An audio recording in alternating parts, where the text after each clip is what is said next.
Ever wondered how a silencer truly works? It's a common myth that a silencer completely mutes gunfire, but its function is much more intricate.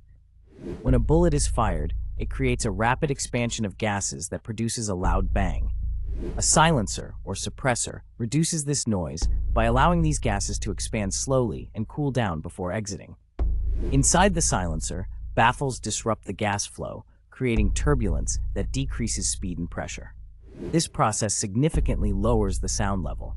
While not silent, it can make shooting more discreet. Interested in more surprising facts? Subscribe to our channel for more curious topics.